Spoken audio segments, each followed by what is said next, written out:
Alors bonjour pour cette nouvelle vidéo qui sert d'annexe au livre vivant qui est sur être-humain.net où j'essaye en quelques minutes de proposer des séquences de qu'est-ce que la conscience de soi peut apporter dans une expérience de vie. Et donc chaque séquence va essayer d'orienter une expérience particulière. Pour cette fois-ci, je vais aborder un sujet d'actualité. Alors j'ai proposé comme titre de la vidéo Conscience et violence, c'est-à-dire comment on peut avoir une position la plus consciencieuse possible, sachant qu'évidemment chacun aura un avis différent sur le sujet, devant la violence en général. Là, en France, nous sommes face à la fois un acte excessivement violent, même des actes excessivement violents, et puis des réactions violentes qui accompagnent. Voilà. Qu'est-ce qui est le plus judicieux, le plus malin, le plus pacifique? Peut-être je peux oser proposer quand même cette notion-là. Ou le plus constructif, je vais préférer encore ça.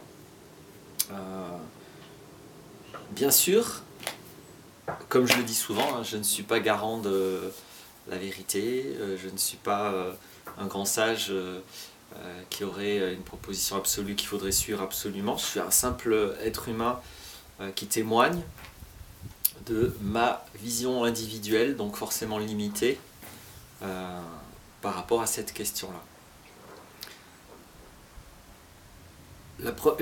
L'axe que je voudrais aborder, ou plutôt je voudrais aborder ce sujet avec l'axe suivant, c'est pour commencer, donc je vais parler de la notion de sagesse en fait pour commencer, parce que voilà, je pourrais dire comment essayer d'être le plus sage possible vis-à-vis de ce qui peut se passer quand il y a une violence. Elle n'est pas forcément comme ça collective, publique, elle peut être aussi plus personnelle, la position ne change pas tellement finalement. Voilà, mais tout en prononçant la notion de sage et de sagesse, en fait, j'aimerais préciser que c'est une notion que je n'aime pas beaucoup, parce que voilà, c'est quand même déjà très abstrait et ça peut être idéologisé. Je ne sais pas si j'invente un mot. C'est-à-dire je peux avoir une idéologie de la sagesse et ensuite, donc ça va être stocké dans ma mémoire, dans mon mental, et ensuite essayer par des efforts, par du contrôle de moi, c'est-à-dire par des opérations exclusivement mentales, essayer de me conformer à ce qui serait l'attitude d'un sage. Et souvent, l'idée de la sagesse va induire ce type de comportement. Il y a des personnes qui évoquent ça comme l'ego spirituel. C'est-à-dire, à un moment donné, c'est juste l'ego qui change de coquille. Au lieu de prendre une coquille qui est assez visible dans notre société, peut-être de violence, peut-être d'égoïsme, etc., il va essayer l'ego va se conformer au moule de la sagesse, à une certaine idée, une certaine image de la sagesse, et un comportement associé, une forme associée. Donc c'est toujours la même histoire, hein. Il y a la forme et il y a le fond. Donc en tout cas, cette approche de la sagesse, pour ce qui me concerne, elle ne me convient vraiment pas du tout. Je ne considère pas qu'il y a de la sagesse dans le fait de se conformer à une idée. Je ne pense pas que la sagesse puisse procéder du mental. Ce que j'aurais tendance, moi, à considérer comme sage, mais en tout cas, je préférerais le terme consciencieux, attentif, c'est simplement d'être honnête. Voilà. De ne pas faire comme si j'aurais pas de la tristesse, de la colère, d'être honnête avec ce qu'il y a dedans et de ne pas refouler ce qu'il y a dedans ou pas nier ce qu'il y a dedans sous prétexte que ça ne serait pas sage. Je suis totalement dans le contraire de ce qu'est l'amour pour moi, la conscience, si je fais ça. C'est-à-dire, il ne s'agit pas de se conformer à une forme, il s'agit de regarder vraiment qui je suis sincèrement, pas d'essayer de me prendre pour quelqu'un.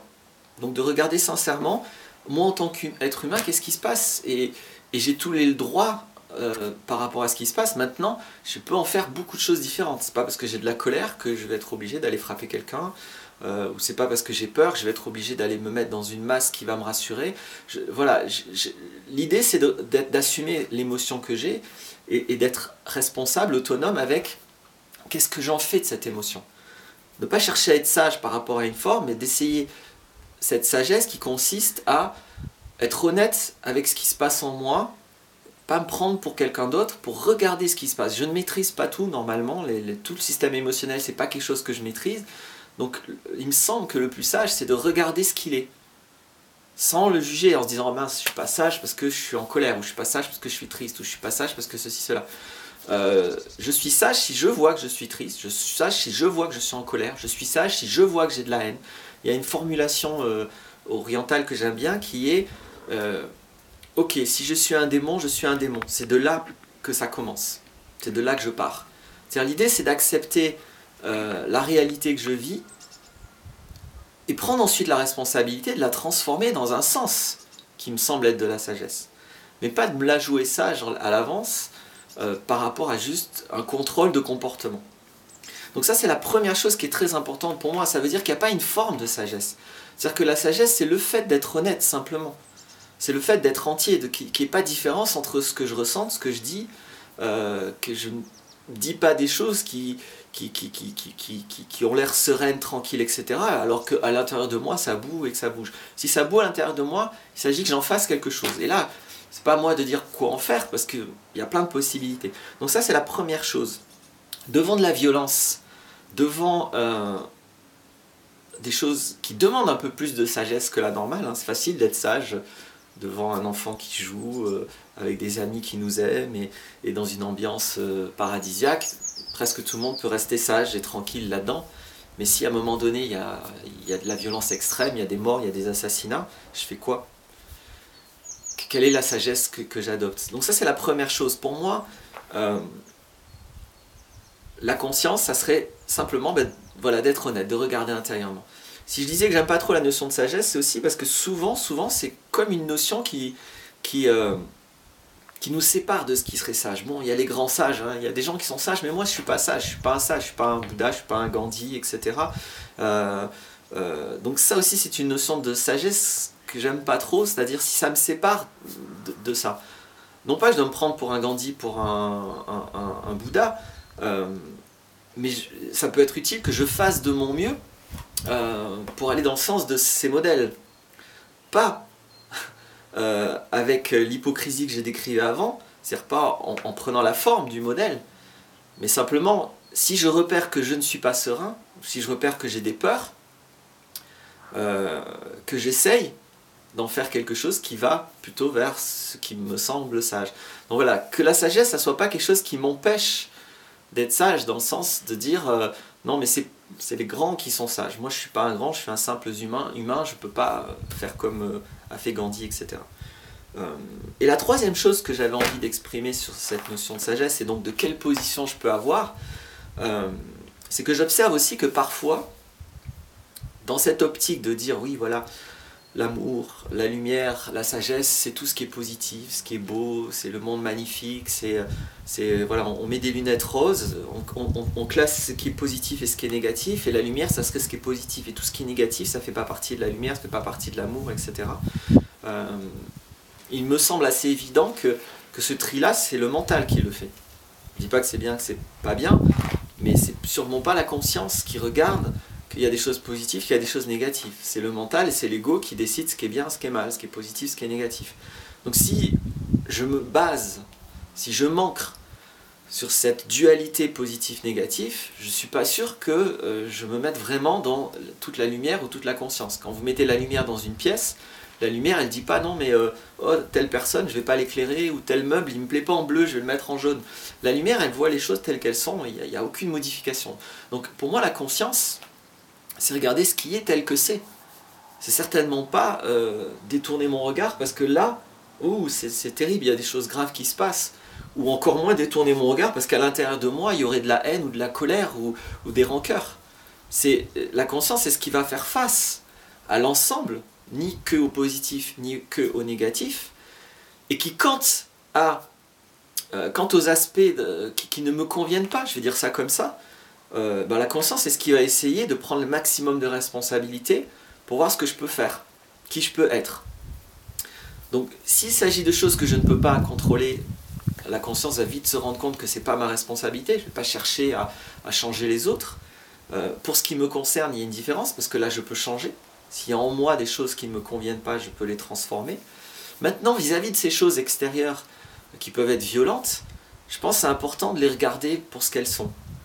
Je vais encore me référer à des personnes qu'on considère comme sages. Gandhi n'a pas détourné les yeux avec ce que lui considérait comme non sage. Il est même allé voir les maîtres de son pays, on va dire ça comme ça, en leur disant, les yeux dans les yeux, non mais nous sommes des millions d'Indiens et vous n'avez pas d'autre choix que partir. Il a confronté, il a agi, il a eu des actions politiques. Je ne dis pas qu'il faut faire ça, je ne dis pas que quand on ne fait pas ça, on n'est pas sage. Si vous regardez toutes les références de sagesse, surtout des gens qui ont agi, Bouddha, Jésus, Krishnamurti. Ok, Bouddha il est allé sous un arbre, il n'a rien fait pendant longtemps. Mais après, il a voyagé partout dans le monde pour exprimer, pour témoigner, pour être devant les gens. Krishnamurti est allé partout dans le monde pour exprimer, pour être devant les gens. Il y a ce témoignage extraordinaire d'une fois où il était dans un pays assez dictatorial comme régime, où il a fait front aux politiques qui étaient devant, et il voulait exprimer, mais si vous voulez tuer les personnes qui sont en désaccord avec votre politique, je suis cet homme, dans le pays même. Donc, je ne peux pas déconnecter la sagesse de ma responsabilité d'exprimer mes valeurs, d'agir comme bon me semble. Je ne vais pas dans cette vidéo dire il faut faire ci, il faut faire ça, il faut faire comme Gandhi ou comme Krishnamurti ou plutôt comme Jésus.